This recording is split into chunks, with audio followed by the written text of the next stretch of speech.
Yeah. Yeah, we actually did this a few minutes ago, and we started. And the background here is kind of ugly. I'm like looking over there at the at the closet. But anyways, forget about that. Don't look behind me. It's hideous. All right, so we're recording now, and here's a link to the here's a link to the cover image, which is also the image I think we used for this. Perfect. Yeah, I think that's really stellar. Great job. Clearly, we've got a designer here with us today. Really cool. So it's called 4 Web Design Principles that all entrepreneurs should know. So what are the 4 design principles?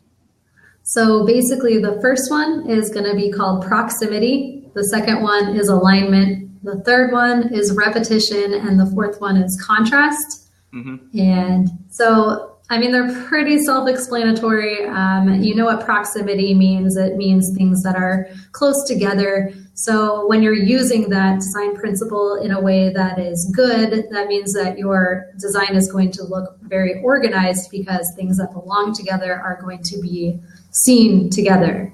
So are you saying put similar things on a page together? So yeah, I guess what I'm saying is, like, if you have a group of text, let's say like a list, using bullet points to organize them and having sub bullet points to make those other things go in like a specific order is going to make it very easy for somebody to understand what you want them to do and what you're trying to say. Basically, the proximity implies a relationship. So if you have something that isn't related and it's kind of nearby, it could be confusing to somebody, especially in like a web design setting. So you definitely want to have things that are related be near each other. I see. So like maybe above the fold on a website or something, or really any part on a website, don't put things that are not related on the same like line block this way, and also be concerned about how close they are together this way if they're not related to each other. Yeah, like the example that I give in the blog post is of a business card. And there are people who don't know anything about design who might make a business card and decide to put their name in the middle and their title up in the corner and then their address in the lower corner across from it, and just to fill up the space. But that's really confusing to a user. And most people, when they see that on like a business card, might be like, well, my eye is moving from the middle to the corner to the bottom corner all over the place, and it's very confusing. I gotcha. So I see. So put all of our information that is about us should go together, but then any kind of element that might be slightly separate can actually go in a different corner. Right. But you gotta be careful. Yeah, so there's no real right answer then, is there? No, it's just a matter of understanding proximity and being able to use it when you need it. That's what's going to make your design look better than if you're not considering it and you just put something on a page somewhere. Then you are actually making it harder for somebody to understand what you want them to see. So yeah, I always recommend using a bulleted list for things that are a listing, and making sure that if something is not related to another thing, you put it not near it. I got you. And so the 4 principles, one more time: proximity. Proximity is the first one. The second one I'm going to talk about is alignment. And the third one is contrast. And the fourth one is repetition. Okay, repetition. All right, cool. So I still want to continue on proximity. I don't feel like I've nailed it down yet, you know. I'm the dumb entrepreneur. I don't really know. I don't know design very well at all. If you're thinking about, I'm thinking about like a web page design specifically, right? Like even more than a business card. And I've definitely seen the mistake where, you know, like above the fold. So you're looking at a scene of somebody doing something, and there's some like headline, subheadline, and information. And then over here to the right of that, there's a form or something like some sort of opt-in, like an email opt-in or something like that. And then what I've seen here is that these two don't align very well. and it seems like they should align. So I think that might be an example of proximity. What do you think? Like, do we have to keep anything that's on this kind of bar the same, or can we get away with putting different information in this little pop-out box off to the side that you see on so many websites? I think as long as when we're just talking about proximity and not alignment yet, I would just say that things, especially inside of a box, boxing something in is a use of proximity, so that you're kind of telling people that these things inside the box are related to each other and everything that's outside isn't. Okay. Does that so we can get away understand? Yeah. Absolutely. As long as it's done in a way that makes sense and is best for usability. I got you. So if we divide it, if we slash it, or if we use color or contrast, which I think we might be getting to, then you can separate things that are actually close together. Yes. So you can break this rule if you use the other rules. Maybe a little bit. They're not all set in stone, but the best design is going to use all 4 of these rules in conjunction with each other in ways that make sense. All right, cool. And if you're just now joining us, guys, feel free to chime in from where you're at. I like to hear where people are coming in from. And this is the blog post that she wrote recently that we're talking about, the 4 elements of design. And let's move on to element number 2, alignment. Alignment. So this one I think is pretty important, but it's also one of the lesser obvious ones, I think. Basically, alignment is imagining that there's an invisible line going down the page and having all of your elements on that line. And it doesn't have to just be one line, but there should be a line for every image. It shouldn't just be there by itself. It should be aligned with something else, the text or the image or the headline. All of that stuff should be along a hard line somewhere in the picture. So I don't know, does that make sense to you? Well, I get what you're saying, but then we can also like say this section has an image that's this wide, and then the section right below it could have an image that's twice as wide. So how do we?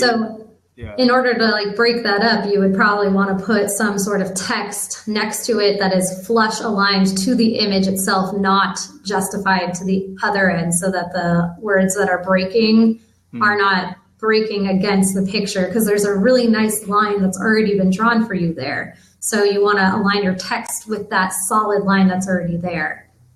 Basically, if you see a strong line somewhere, you want to make sure you're using that to the best of your ability with your design, because it's already there and it's something that your eye wants. It just wants to see that. So if you have, and that's probably where you're looking too. You're looking at the image. So right next to it is where text should start, rather than, let's say, right formatting or putting it around. It sounds pretty straightforward, I guess. Hopefully. Yeah. It's one of those things too, that when you look at a website and you can't figure out what is going on, like why does it look so bad? It's probably because there's some sort of thing off with the alignment, and it's usually text that isn't properly aligned in a way that makes it confusing, or I don't know, just kind of wonky feeling. It's usually going to be alignment. I got you. I see you've got an example here of some really terrible things. Wow. Oh, it hurts. I mean, that's just a bad website in general. Yeah, it's tough actually when you look up bad websites. Like some people are like trying to make some of the worst websites, I feel like. What else on alignment? I feel like, have you ever, what is it called? The grid.io. This is the this is the artificial intelligence website designer, right? That's supposed to be, I'm still on the list. I'm like 7,000 down. I'm, holding my breath for them to release it to me. That seems to design things really well, like clean images, clean direction. When everything is aligned properly, it's going to look very clean. There's not going to be that sloppy feeling that you might get from some sites that don't use alignment to the best of their ability. And it's also one of those things that you can break in a very obvious way if all of your alignment is really good throughout the site. If you want to like highlight something like a quote, you can pull it out of the alignment and that's going to be really noticeable. And since everything else is so well aligned, when you have this thing coming out off to the side, people are going to notice it more, and they're going to be able to tell that you did that on purpose. It wasn't unintentional. I got you. So you can break the rule when you want a little bit of attention, or it has to be, the rest of it has to be perfect though. You can't just have things here and there breaking the alignment. It has to be the very specific thing that you want to point attention to. Maybe your call to action, would you break the alignment for that? Maybe. I guess maybe, I don't know, maybe not. I think call to action color is probably the best way to draw attention to that. But I think like if you want to like pull out a quote that somebody said, or you know how like we have a click to tweet, they put like a box around it and it like kind of doesn't fit necessarily with the rest of the post, but it's its own thing. And that I don't. And it stands out in the box, so it's calling proximity to it, and inside the box is the click to tweet button. I'm looking at one right now in this post. All right, so so alignment and not breaking the rules all too much. Omar says all those staffs are cool. Where are you talking about? Art of prototyping. I'm not sure what you mean exactly, Omar. What staffs? All right. Well, but all right. Let's move on to contrast then. Contrast. This one, it's not. This is not the contrast button dial on Canva or Photoshop. This is something else. Yeah, it's contrast. It's not going to be like about lighting or screen resolution or anything like that. Contrast it's basically just having two things that are different put together. Okay. And that's like one of my favorite things to use in design is a lot of different contrasting images. So like, let's say you want to draw attention, or you want to create some interest or drama, that's going to come from contrast. So you can use things like different sizes, like using some really tiny font with some really big font. That's going to create a lot of drama. It's going to create a lot of interest, and that's going to be high contrast. So when you're doing something like putting two fonts together that aren't similar, then that's going to create interest. And when you do that, there is a rule. You want to make sure that whenever you're using contrast, you make sure that it's very obvious. Like you don't want to just kind of go one way a little bit and the other way. Like if you're going to do it, but a 1 and a 10 or 9. If you're going to do it, go for it. It better look different. Otherwise, it's going to look like a mistake. Okay. So like one of the things with fonts is that there are types of fonts. They're called sans serif and serif. And the difference is that one doesn't have the little dealies at the top. You know what I'm talking about? Like the little things coming off the ends, like regular newspaper style writing. Okay. Yeah. Like a sans serif is going to be very straightforward. There's not any little embellishments on the ends. Mm-hmm. And those two, you always want to make sure that you don't put two of them together, different ones. Like you wouldn't want to use two serif fonts with each other because they're too similar, and it's going to look weird. Okay. Basically. Yeah, I know there's a lot of font types out there, and I'm not very familiar with all too many of them. I know we've got a couple different ones that we use on our blog, like EXO and stuff, but mixing and matching them seems kind of like its own kind of art in itself.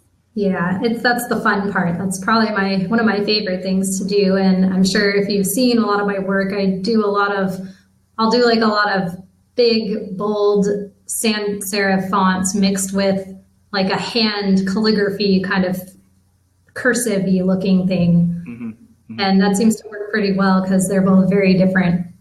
And you can use those in like your headline. So you have your headline be the big thing, and then your subheads are like smaller and more hand-drawn looking. Okay. You could do it that way.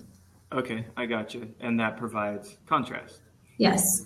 That adds a little bit of contrast. And yeah, like I said, sizing, like if you have an image, you make it little, and then you could repeat that image, which is also repetition, but you could repeat it and make it bigger somewhere else And that's going to make a really cohesive looking design because you can tell that it's all from the same place. Okay. Okay. What about near far as far as contrast? Is that another one? What do you mean? Like, I don't know, maybe I guess that's just in photography or something, having a close up and something far away as well, or appearing near and appearing far.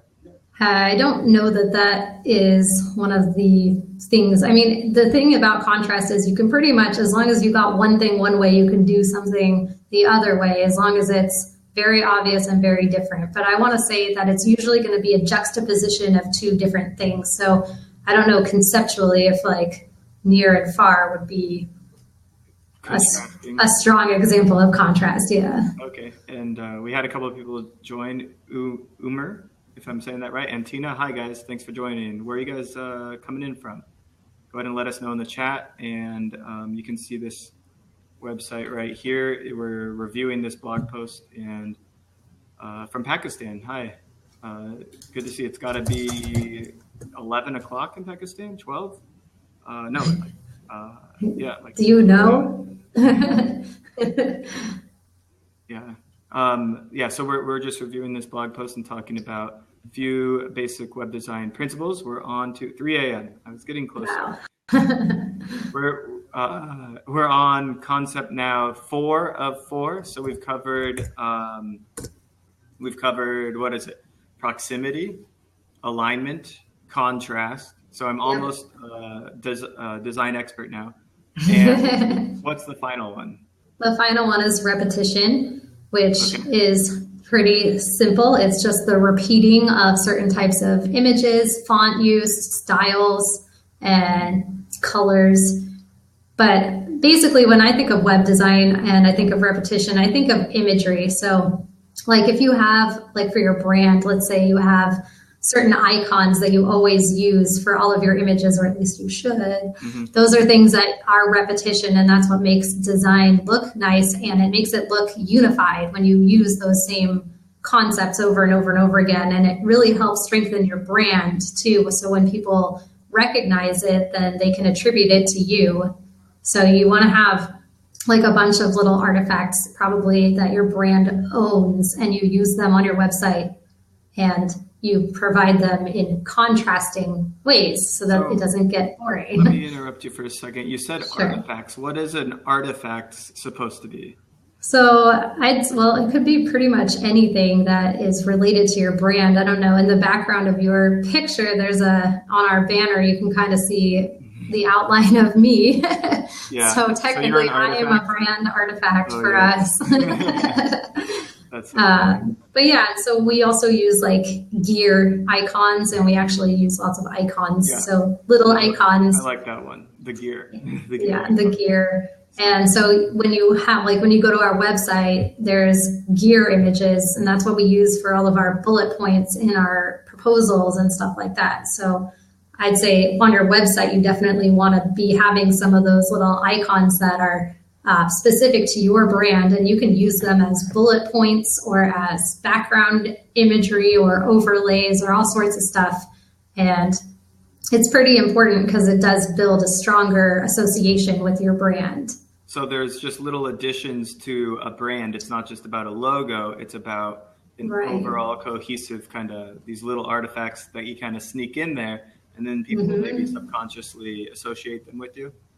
Yeah, exactly. And you can use them on your website and on all your social media images and your blog header images. Yeah, it's pretty good because then people do start to recognize that repetition, and they do attribute it to you. And that's one thing that you want people to do when they're on their website, or when you're on their website, you want them to know that they're on your site.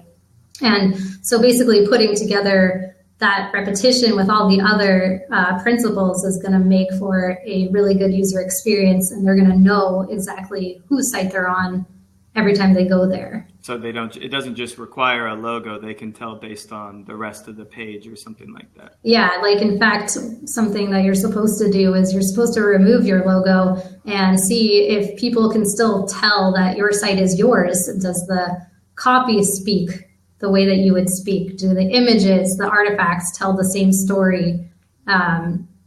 Yeah, And what would you say to entrepreneurs who aren't doing this or maybe don't have that kind of brand built up on their website right now? Let me think about that for a second. Like, I would definitely, is what for everybody? All the artifacts and the branding. Is this just cutesy fun for us or for your brand as a designer, or is this just is this a mandatory play for an entrepreneur that's just building a website? I'd say absolutely. It's very important for a brand to have these artifacts and to define them. Once you kind of figure out what you want to use, it doesn't have to be the end. You don't have to stick with something forever, but you should definitely start by having a couple of these things that are going to be known in the community, for your brand. It helps strengthen the idea behind your brand to have these artifacts, I believe. I got you. So not just having them, but kind of building out the list of artifacts and then repeatedly using them. That brings us back to the repetition, right? The repetition it's very important. And I think somebody in the chat said that it's about matching the voice and the persona. And those are things that you want to represent and repeat all the time, especially on your website, but in pretty much any chance that you get to show yourself as a business to the world, you want to have these things on there. It's not just a logo, because people don't necessarily always relate to logos, but they might understand like the gear icon for some reason could mean something to them abstractly. And then they do start to associate it once they know who you are. Then all of it comes together and it builds this relationship that you might not otherwise have if you didn't have these artifacts. They basically make it stronger. Okay, so they strengthen the brand and do more than the logo could for you. Yes. And Liftcoms, what's your actual name? Name. Tina said businesses have to get clarity about branding from the inside out. Design matches persona, matches the values and the voice. And yeah, I think that's something that we always work on here when we start working with clients or other entrepreneurs. We always start with the persona and what they relate to and what's they're all about. So Shana, why don't you talk a little bit more about that as far as relating that to design? Because I know you just completed a really great branding artifacts, and that's like exactly what this is all about, I think. I mean, basically, it's kind of not fair for this example because I happen to know the person we're working with really well. So I'm able to draw out an essence of her and put them into the design work. And I also I'm part of the target market. So that's also kind of unfair. I understand exactly who she's trying to talk to because it's basically me. So, but I mean, we basically just sit around and we hash out the things that we want to represent and what we want to be and who we want to be to our market. And then you kind of just create some sort of, are you asking me to do the process, or is that what you're asking? Yeah. Whatever. Yeah, sure. Go with it. So then I basically just kind of sit down and I do some searches on Google and search the keywords and look into some of the things and what other people are doing that interest me that I think I would like to kind of make a play off of. So I guess it's like an inspiration search, or I guess they call it mood boarding. Maybe a stealing. I wouldn't say stealing exactly, but definitely borrowing. Yeah, cool. Yeah. Great artists steal, right? Good artists borrow, great artists steal. I think that's the...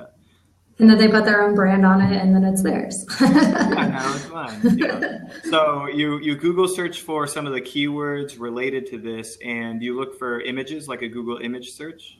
Yep, just in the Google images. And I mean, I already knew that I wanted to do it in a certain style, which was pinup. So I was able to look up pinup party girl or something. Drinking. Yeah. Yeah, you've never seen those terms before. There's tons of pictures of that. So, yeah. But I mean, obviously there's going to be a multitude of results. And if you don't know what you're looking for, then it can help you decide what you're looking for and see what you really are not going for. And then you can kind of narrow down the direction that you want to go in. Mm-hmm. And I do think that sleeping on it for like a day or two and then coming back and starting the actual project and then reworking it is really a lot better than trying to make it all come together at once. Because sometimes you run into creative, I don't know, roadblocks, and you need to resolve them in your head. Okay, interesting. Yeah, well, I definitely love that branding package you put together. I can't wait till you show that to people. Maybe we'll have a blab just about that and how you create it, because I know a lot went into that.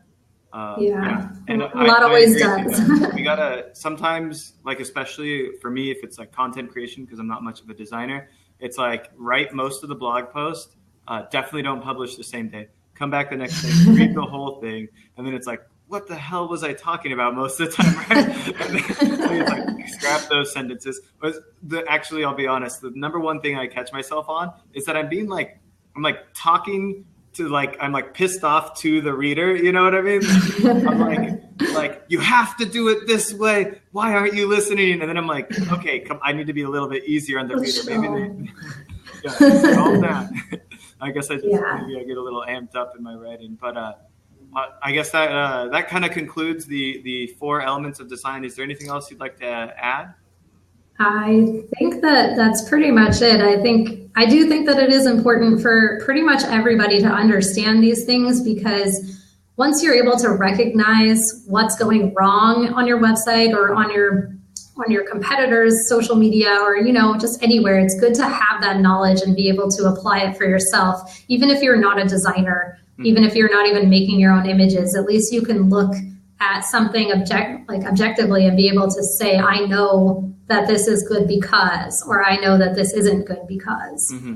And especially entrepreneurs with blogs who are using imagery or who are mostly trying to get people to stay on their website at all times, it's pretty important to understand how to use these principles. Yeah, and probably anybody that, you know, can't afford to hire their own designer and they're just using Canva themselves, or they're just learning web design and they're like trying to figure out how to put it together themselves. Personally, I've used Visual Composer for WordPress. That's a really great plugin that, as I'm not a web designer and I'm not a developer or anything like that. That allows you to plug and play your pages on WordPress and kind of align them. And then I do it the way that I think it should work. And then I bring in Shana, and she actually says, well, let's make it look like this, because you're breaking the 4 rules of design that you didn't know about until today. So that's it from us. This is Shannon. Thanks for joining. Let me get that plugin for you really fast. It's called Visual Composer in for WordPress. I think it's going to cost you like $11. It's totally worth it. So if you've already got a WordPress site and somebody's developed it, and I don't know if you can really put this over the top of it, if you're designing a new site, you can get your homepage done without spending any money on a developer.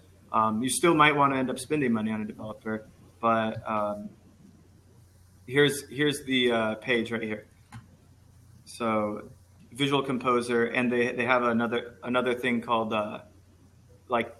Visual Composer Clipboard. I guess it's $34, and they have a couple of plugins, so it'll cost you a little bit, but it's a lot cheaper than hiring out a web designer.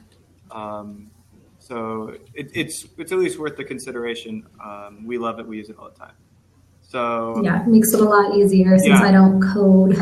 So Shannon, you could use this if you've got a WordPress site, and we always recommend WordPress to everyone. It's one of the best platforms out there. It's free, and when you use Visual Composer, you can actually figure out a lot of it yourself between the free tutorials online that really anybody can take and learn how to install and use WordPress, and then you put this on top of it, and it's like, you can get most things done here. Now, it's the 1.0 version of your site. Ideally, you make enough money so you can spend some of it on a great website with expert design, stuff like that. But this is a great place to start.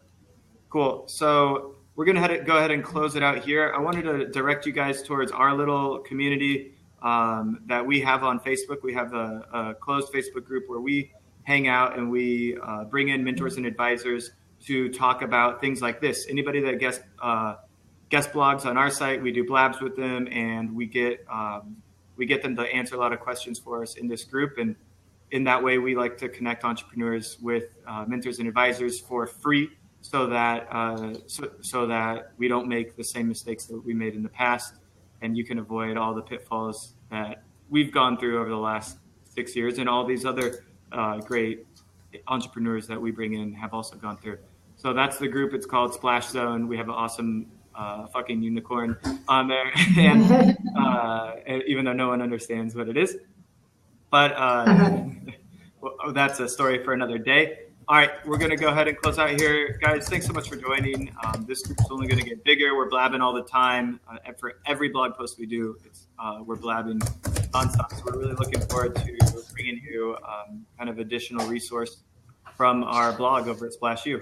All right, talk to you guys later. And if you have any more questions or anything, you can post them in Splash Zone, and we'll definitely answer them. So yeah, we'll keep the conversation going there.